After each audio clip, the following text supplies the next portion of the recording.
não voltando ao assunto, assim, né? Mas voltando já. Você é psicanalista, certo? Uhum. Explique isso aí melhor pro pessoal. Você atua como psicanalista? Você finalizou a formação ou não? Você começou? Você usa isso para pregar? Você usa isso profissionalmente? Como que é essa relação? Porque eu quero fazer uma pergunta sobre essa parte. Assim, o meu primeiro emprego, eu fui trabalhar com um português, que eu entrei no lugar de um amigo meu que estava indo pro exército. Tá. Ele estava precisando de um faz-tudo lá. E quando eu cheguei lá, esse português olhou para mim e falou assim: vou te ensinar a ser homem e ser um profissional, ter valor e ter caráter, porque eu tava nos 18, 19 anos. Eu tava no funkão, ouvindo funk, achava que a vida era o baile funk. No Rio, funk carioca... Eu achava que a vida era balada, baile funk, e ele me pagava, eu me lembro como se fosse hoje, comecei ganhando R$30, e aí ele me pagou no sábado, porque ele deixava para me pagar assim, eu trabalhava sábado até 18 horas. Ele me pagava às 19, me segurava até às 19, e na segunda-feira ele pedia a conta do meu pagamento, do que eu tinha feito com o dinheiro. Caraca. E se tivesse falado que tivesse gastado com alguma coisa que não prestava, ele dava lição de moral. Então ele me ensinou, comecei ali aprendendo sobre usar o dinheiro. Como usar o dinheiro da forma correta. E ele era da área financeira, porque ele era bancário. Uhum. Então eu cresci ali dentro em 2 anos, a ponto de sentar e fazer... Eu aprendi a usar a HP, a calculadora financeira, pô. Depois eu tirei muita onda em empregos para onde eu fui, por saber usar ela. Então, eu queria ir para a área financeira. Sabe, eu me descolei um pouco daqueles 12 anos quando eu ouvi a promessa, e 18 anos lá na frente eu tinha outra cabeça. E eu queria ir para a área financeira, eu queria fazer faculdade de economia. E quando eu comecei a me preparar para entrar na área financeira, porque eu já estava ali de frente do Excel, já fazia planilha, já criava célula financeira, de controle de caixa, de controle de fornecedor, tudo aquilo ele me ensinou. Sem formação, eu não tinha formação.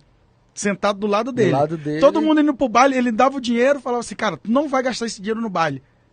E você também vai ficar se entupindo de cerveja, que eu nem bebia. Mas ele falava: você não vai beber e não vai ficar gastando esse dinheiro no baile. Esse dinheiro é pro teu futuro. Que legal, cara. Ele foi me dando essas lições. Eu falei: não, eu quero ir para a área financeira. Porém, aí foi quando Deus me pegou com 20 anos. Deus falou assim: cara, agora eu tô te chamando. E quando eu resolvi me firmar na igreja, eu saí desse emprego e fiquei, acho que 6 meses, 1 ano desempregado, indo para monte, indo para consagração orar. E aí tudo aquilo dos 12 anos que eu ouvi, voltou novamente. Voltou. E aí, 20 anos, aí eu comecei a aceitar o chamado, entender, não aceitar, mas assim, saber que o meu caminho realmente era na igreja. Entendi. Só que aí depois eu arrumei um outro empreguinho ali, outro empreguinho aqui, outro empreguinho lá, e falei: mano, igreja, tô muito novo pra igreja. Quero namorar. E é aquela coisa, a gente que é jovem, a gente quer... Eu nunca fui de beber, cara. Eu nunca fui de beber. Eu nunca fui de ficar no meio de... Nunca usei drogas. Voltando ao que eu estava falando, então nunca usei cocaína. Cocaína eu não sei o que é, cara. Se tu pôr na minha frente, eu vou pensar que é açúcar, literalmente. Infelizmente, eu não sei o que é cocaína. Nunca tive contato. Maconha é mais fácil, por causa do cheiro. Meu pai, por ser policial, porque eu faço parte de uma família de policiais, meu pai levou maconha para casa para me ensinar, para apresentar para mim maconha, mas cocaína não. Então assim, eu nunca usei maconha, nunca usei cocaína, nunca bebi, mas meu negócio era namorar, cara. Então, o baile era onde a gente... Adorava aí. As menininhas, nossa, fazia fila. Então, por que eu vou largar isso aqui para estar na igreja? Sim. Então, mais uma vez, arrumei emprego. E não, me distanciei um pouco e foi lá aos 20, 21 anos. Quando chegou nos 21 anos, Deus disse: agora chega, cara, agora basta. Agora eu vou te quebrar. Eu vou te tirar do emprego. Aí Deus fechou a porta. E aí começou a usar os profetas e disse: agora Deus está te chamando. E eu Mas você já tinha alguma habilidade? Não, não tinha habilidade nenhuma. Nenhuma. E aí eu comecei a buscar a Deus. Tá. Aí voltou as profecias e as promessas dos 12 anos. Só que muito mais dinâmica. E aí, eu me lembro, no Jardim Gramacho, novamente na consagração da irmã Gracinha. Uma irmã fortona assim, ela levantou, tava eu, o Eduardo que eu citei também, o Edinaldo. Ela disse assim: esse moço fica de pé. E eu tô achando que ela tá falando com eles. Já olhou pra trás? Não, você mesmo, fica de pé. Quando acabar a consagração, eu quero que você vá na minha casa. E ela morava assim, do lado da igreja. Quando acabou a consagração, fui na casa dela, ela veio com uma pilha de revista de escola dominical, cara. Caramba. Gente! Ela falou assim, ó, Deus mandou te dar isso aqui porque o teu ministério é na palavra.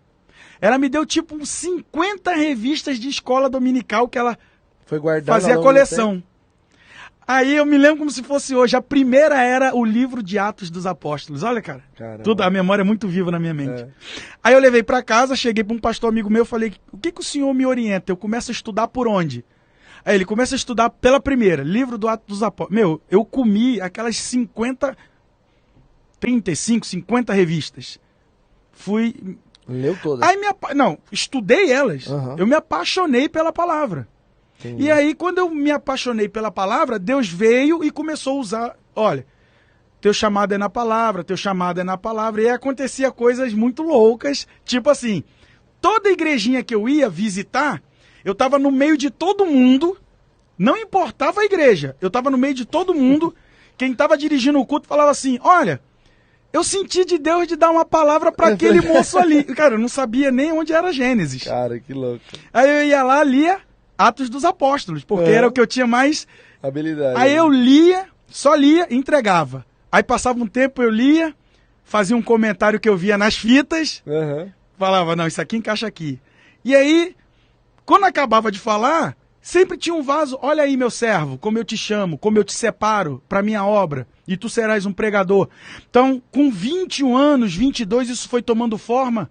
Então eu entendi que eu não tinha que estudar economia, eu tinha que estudar teologia. E eu estudei teologia, só que chegou uma hora que eu entendi que eu precisava me profissionalizar. Não bastava ser só um teólogo, porque alguns púlpitos iam exigir de mim muito mais do que um conhecimento bíblico. E aonde eu queria chegar, eu precisava ter um conhecimento mais técnico e profissional acerca das coisas da vida.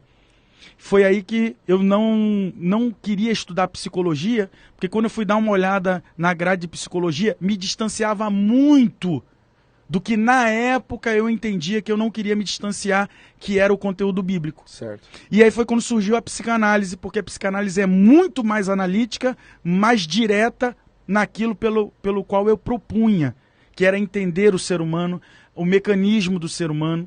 E eu fui estudar psicanálise clínica para poder agregar a teologia.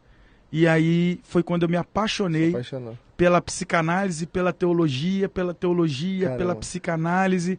E eu não parei só aí, e eu fui migrando. E, claro, aí depois veio o boom do ministério, você não tem mais tempo para atuar, para estudar, fazer uma faculdade como eu fiz as outras duas. Mas aí não parei de estudar pedagogia, sociologia, e agora eu estou estudando um pouquinho de física quântica, porque o troço está pegando. Física quântica então a igreja está muito exigente, o público está muito exigente.